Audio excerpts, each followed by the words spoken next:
My narcissistic sister wants me to serve drinks to the guests at her engagement party, but I slip a note to her fiancé that starts chaos. I'm a 27-year-old woman, and I have an older sister named Sheila, whom I absolutely despise. She's the reason I'm on Reddit today, asking if what I've decided is right or wrong. You see, Sheila is the eldest in our family and was not a planned baby. Our parents had her while they were still in college. As a result, she spent her first 2 years mostly with our grandparents, who helped care for her while our parents worked hard to graduate. Our parents visited her as often as they could while juggling their studies. When they finally graduated and decided to get married, that's when Sheila started living with them. I guess that's why she's extremely clingy and constantly wants attention from them. However, she spent 3 years as the center of their world until my mom became pregnant with me. From the moment I was born, Sheila despised me. My earliest memories are of her pushing me away whenever I tried crawling toward her or pulling my hair until I cried out in pain. Our parents always tried to comfort me, saying this was normal between siblings and that every older sibling needs time to adjust. But Sheila never changed. As the years went by, if anything, she only got worse. She'd yell at me whenever I tried talking to her as a little kid. Many times, she'd lock me in rooms to keep me from going to our parents. I'd bang on the door or cry until one of our parents came to rescue me. Sometimes she'd even slap or kick me if she got annoyed with me. As a child, I didn't realize these were serious problems since my parents never made them seem that way. I always thought maybe someday my older sister would warm up to me. The moment that truly changed my perspective about her happened one afternoon when she asked me to play catch with her while Dad was at work and Mom was napping. Being taller, she had a clear advantage, but instead of playing fair, she kept throwing the ball directly at my face. I repeatedly asked her to stop, but she just smiled and kept going. Eventually, the ball hit me hard, and I felt warm liquid dripping down my face. My nose was bleeding, and the pain was intense. Tears streamed from my eyes as I struggled to cope with the pain. When I tried going back inside the house with blood staining my shirt, Sheila chased after me and stopped me in my tracks.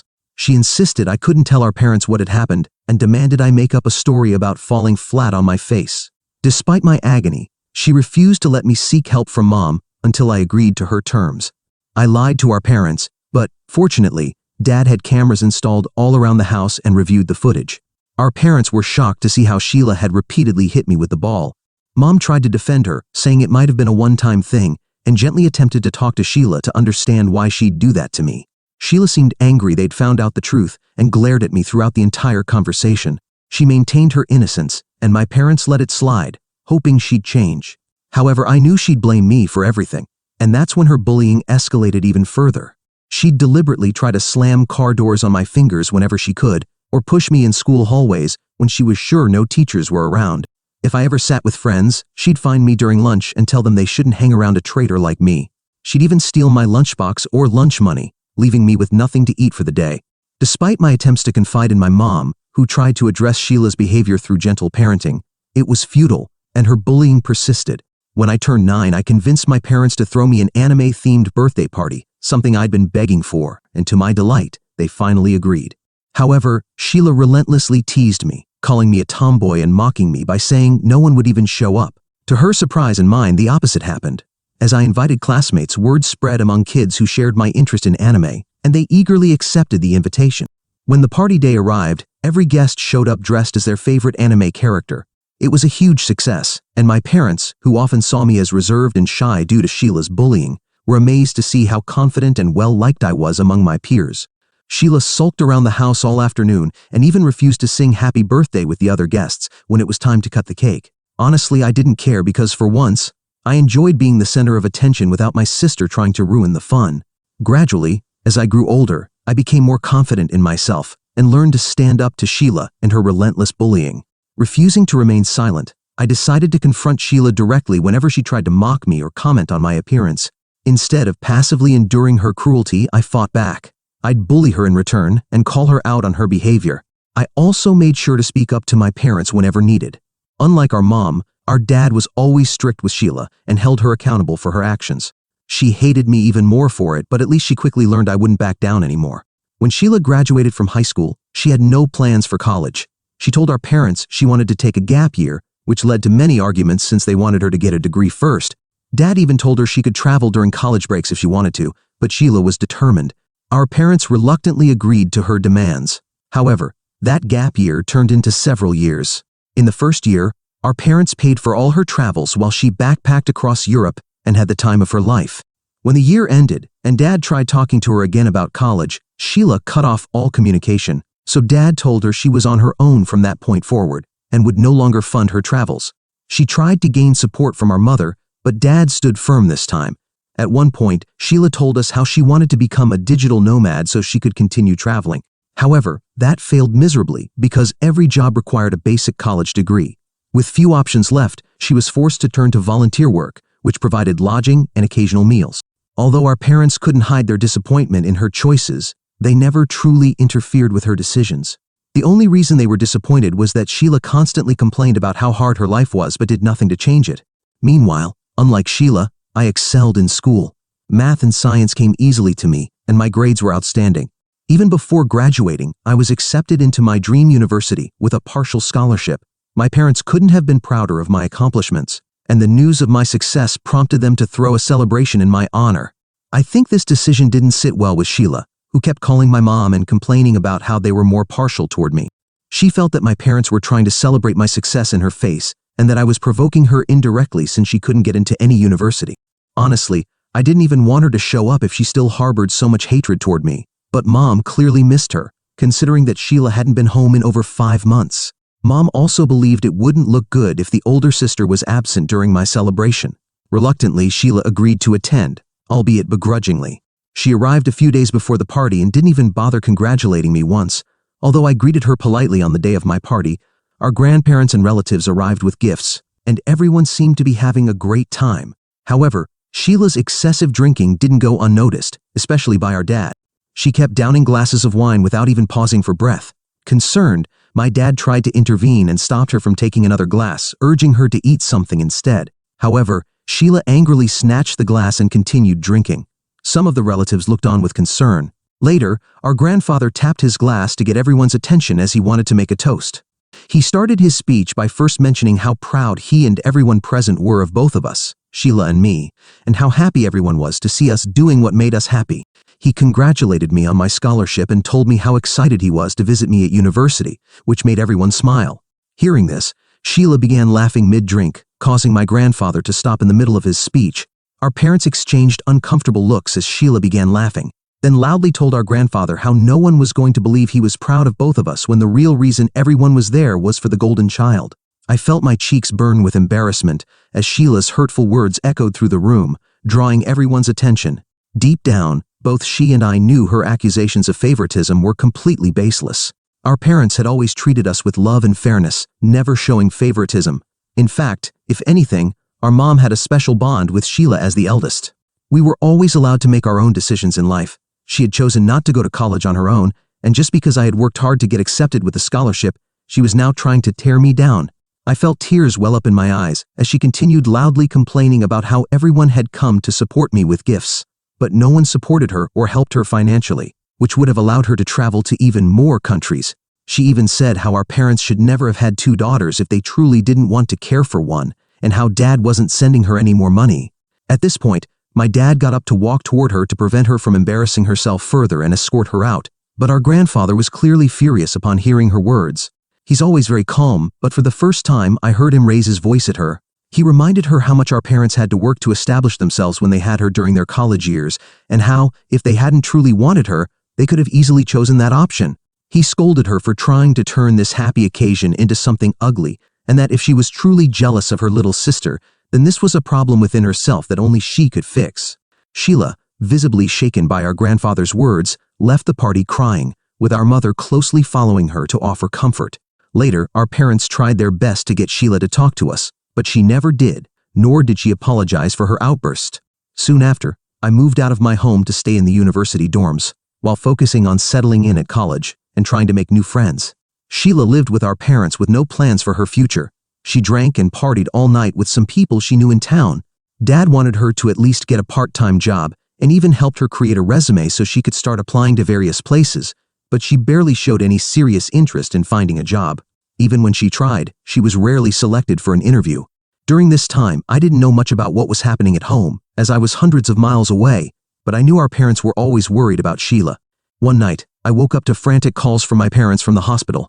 At first, I thought something had happened to them, but they assured me they were fine and that Sheila had been in a car accident. It turns out she had been drinking and driving and crashed into someone's fence. Thankfully, no one was hurt, so she wasn't arrested. However, Dad had to pay for all the damages she had caused, and even the insurance refused to cover the car's damages since she was under the influence. So, it's fair to say Dad was furious and wanted to get her out of the house as soon as possible.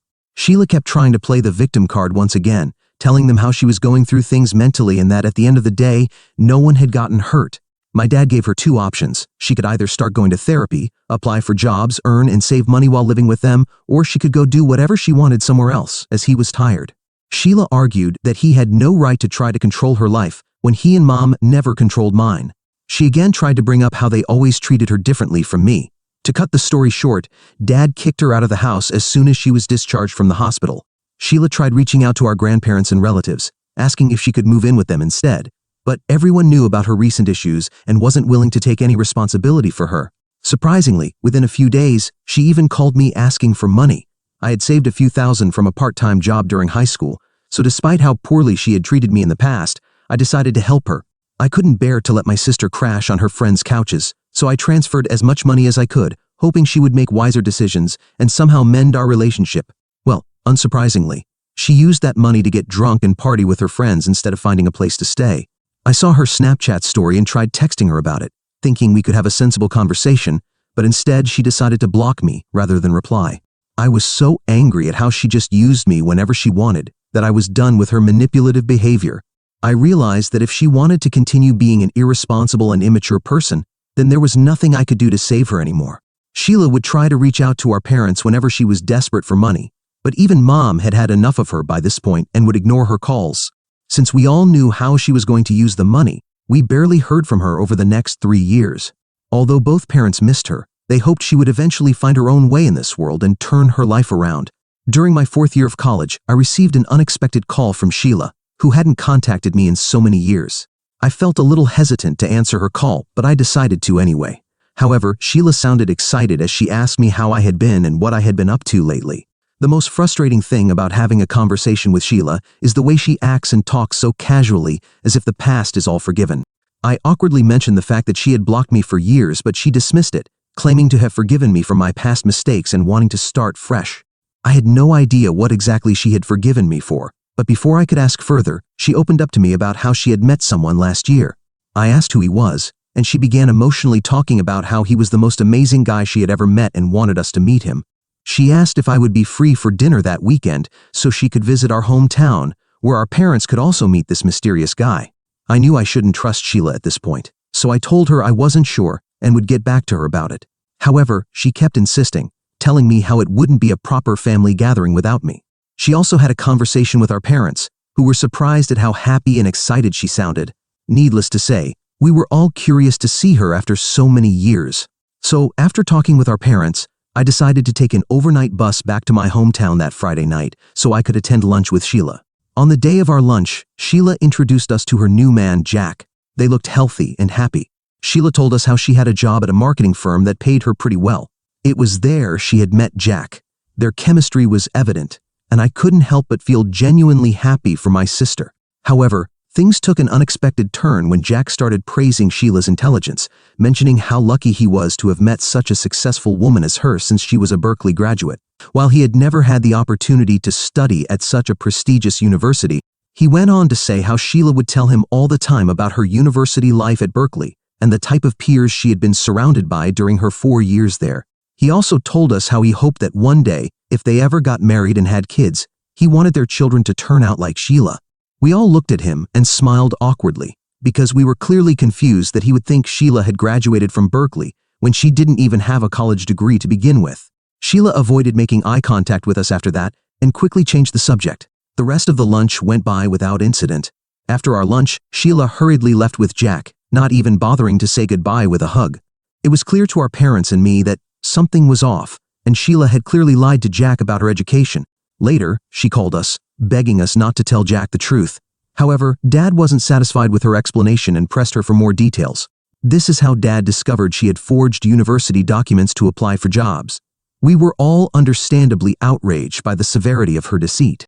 She also confessed to Dad that she hadn't mentioned other significant details about her life to Jack, like the car accident that had happened and her past daily drinking habits. because she didn't want him to know that side of her.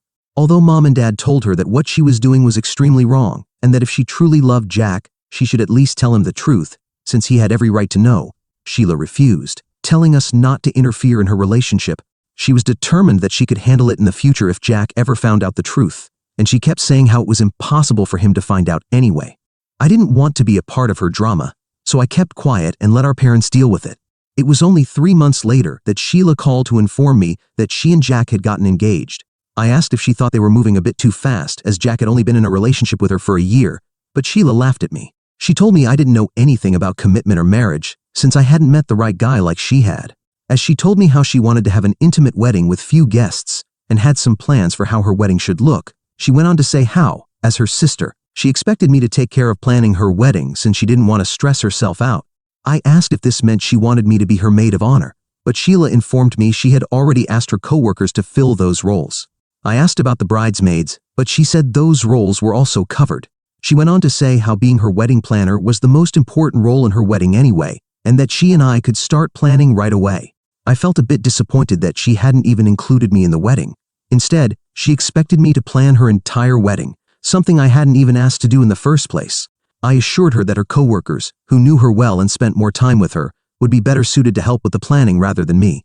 Sheila argued that her coworkers were all working women with their own families and couldn't spend their free time doing this. She told me that since I was still a student and apparently not as busy as them, I should be grateful she was assigning me this responsibility. Her reasoning made me laugh because it reminded me of how manipulative she could be when she wanted something. I simply refused and told her this was my final year in college and that I already had enough on my plate, so she should ask someone else to handle her wedding planning. This must have upset her because she started saying how she expected me to contribute to her wedding by doing this since I was her family. I responded that I didn't mind helping out here and there, but couldn't take on such a heavy task with everything I had to handle as a college student. My refusal to help her has since turned into a big issue as she immediately contacted our parents, trying to get them to pressure me into taking charge of planning her wedding. She says that, as a bride, it's humiliating for her to do these tasks when other brides can rely on their families. When our parents tried to reach a compromise and told her maybe she could pay me for the hours since being a wedding planner wasn't easy. I'd have to create the wedding theme and guest seating plan, contact caterers, and help her find the perfect venue while also working hard on my college career. Sheila refused, telling them no sister would ask to be paid for such trivial tasks. She also said I was simply being selfish as usual. She has continued sending me numerous messages, but I have refused to respond, and my parents have also chosen to stay out of it now because they agree with my decision.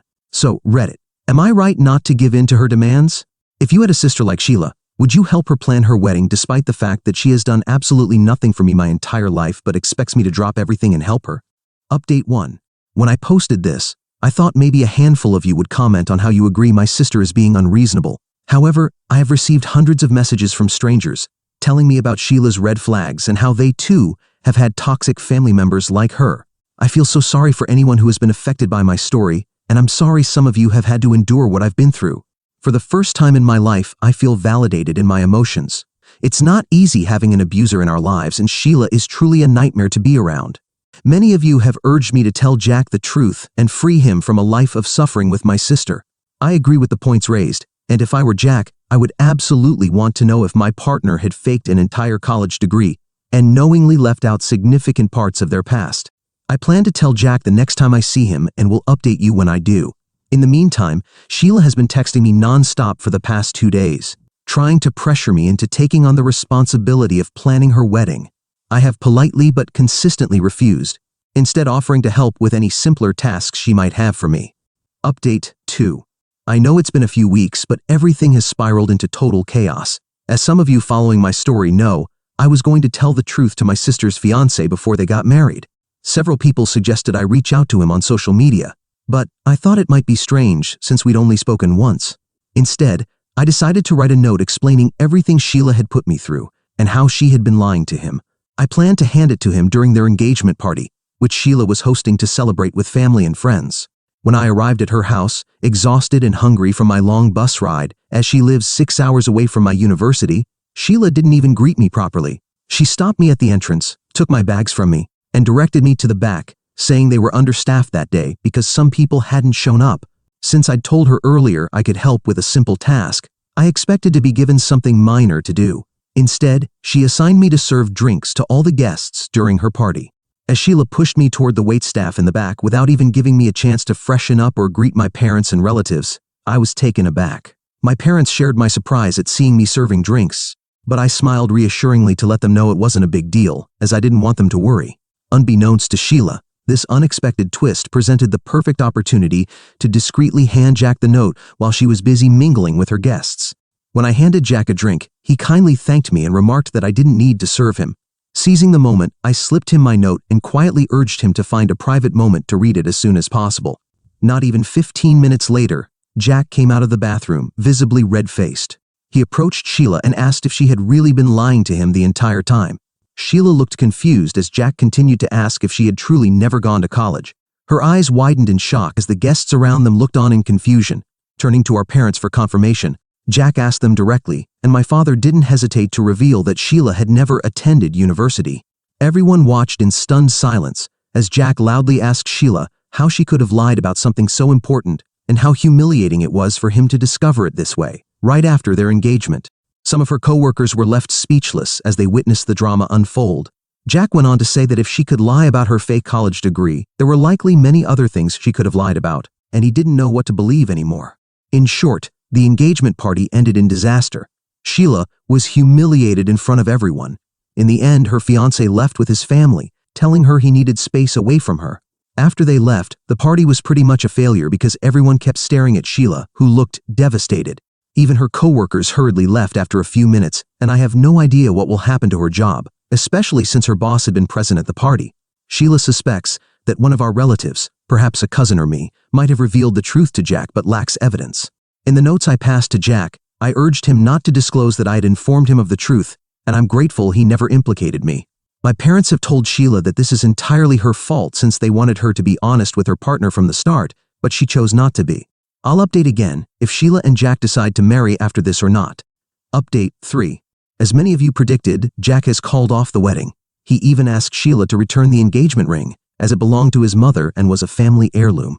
He has also asked her to move out of his house and refuses to communicate with her further. So far, he hasn't revealed how he found out the truth about her. For those of you saying I should confess and tell my sister about my note, absolutely not. I'd like to clarify that I never lied to anyone. Judge me all you want, but I did absolutely nothing wrong. I simply exposed the truth, and her fiancé decided to end their relationship. If I confess now, she will redirect all the anger and resentment she is feeling toward me, and I'm not about to invite more drama and harassment into my life.